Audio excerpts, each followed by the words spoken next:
The case of the Long Island serial killer, sometimes called Lesk, is one of the most disturbing and frustrating true crime stories in modern American history. For years, bodies were discovered along a stretch of remote beach in New York, each one belonging to a woman whose disappearance had been ignored or mishandled. Many of these women were sex workers who had vanished after responding to clients on the internet, and for far too long their disappearances did not command the urgent attention they deserved. The killer preyed on their vulnerability, exploited their isolation, and left behind a trail of devastation. These were the gone girls, women whose names and stories must not be forgotten. The horror began to unfold in December 2010. A young woman named Shannon Gilbert, herself a sex worker, had gone missing earlier that year after running frantically through a quiet neighborhood near Oak Beach, screaming that someone was after her. Police initially believed she had drowned in the marshlands, dismissing her case as accidental rather than suspicious. But while searching for Shannon, investigators stumbled across something far more sinister. In the brush along Gilgo Beach, they found the skeletal remains of 4 women, each wrapped in burlap, each discarded as though they were refuse. These discoveries shattered any illusion that Shannon's disappearance was isolated. There was a predator operating on Long Island. The 4 victims discovered together became known as the Gilgo Four. Their names were Melissa Barthelemy, Megan Waterman, Amber Lynn Costello, and Maureen Brainard Barnes. Each of these women had been missing for years. Each was young, each worked as an escort, and each had disappeared after last contact with a client arranged through Craigslist. For investigators, the similarities were undeniable. These were not coincidences. This was the work of a serial killer. As the search expanded, more remains were uncovered. In total, 10 sets of human remains were found along the shoreline, stretching across both Nassau and Suffolk counties. Some were linked to victims who had vanished years earlier, even before the Gilgo Four. The discovery of so many bodies along the same desolate highway corridor painted a terrifying picture of how long the killer had been operating undetected. The case became a nightmare for investigators, and for the families of the women, it was a devastating confirmation of their worst fears. What made this case especially disturbing was not only the number of victims, but the way the disappearances had been treated before the bodies were found. Families of the women had long complained that police were dismissive when they reported their loved ones missing. Because many of the women were sex workers, their cases were not given the same urgency as others might have been. The result was years of delay, during which the killer continued to operate freely. The Gilgo Beach murders forced the public to confront an uncomfortable truth. Society often looks away when sex workers disappear, and predators exploit that indifference. The investigation became one of the largest in New York's history. Detectives from multiple jurisdictions, state police, and even the FBI became involved. Phone records were analyzed, hundreds of interviews were conducted, and countless tips were pursued. Yet for years, the killer remained a ghost. One of the chilling details that emerged was the use of burner phones. The killer had reportedly used these disposable devices to contact some of the women, and even to taunt the family of Melissa Barthelemy. Melissa's younger sister received multiple calls from a man who described in gruesome detail what he had done to Melissa. The calls were traced to crowded locations in Manhattan, such as Times Square, suggesting that the killer knew how to blend into the masses while making his threats.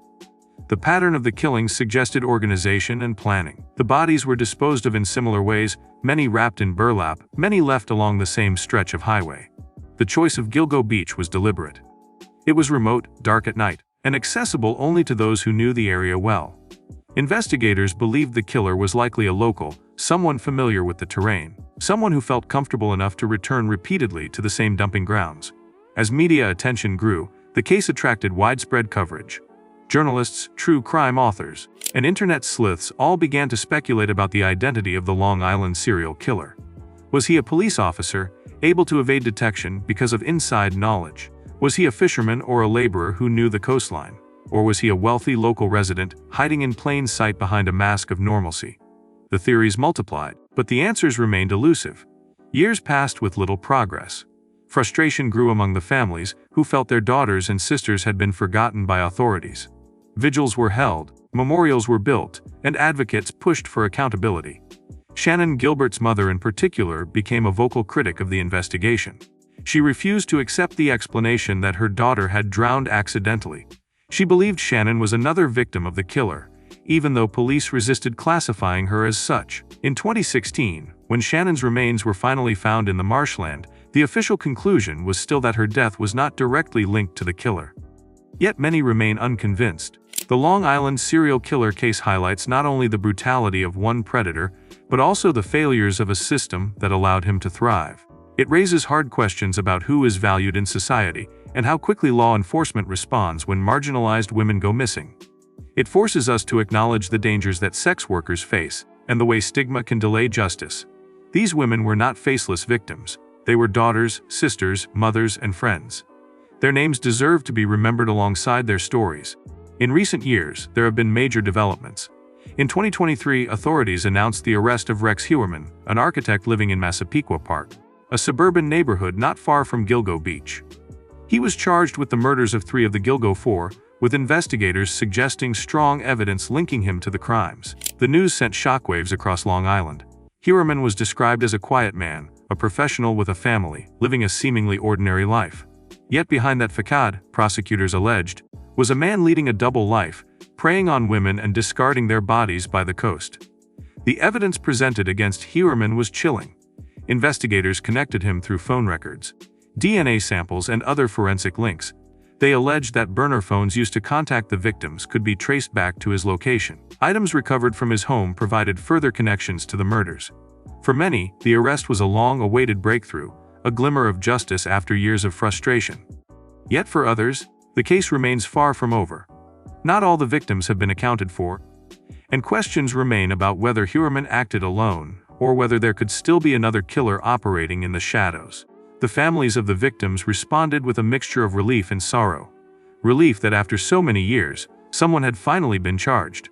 Sorrow that their loved ones were still gone, their lives reduced to case files and headlines. For them, justice will always feel incomplete. Nothing can restore what was taken. Yet the hope remains that answers, however partial, can bring some measure of closure.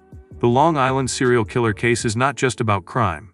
It is about society's blind spots. It is about the way stigma silences victims and emboldens predators. It is about the resilience of families who refuse to stop demanding justice, even when the system dismisses them. And it is about the chilling reality that predators often hide in plain sight, blending into communities, living normal lives by day while committing horrors by night. The Long Island serial killer may have believed he could exploit silence.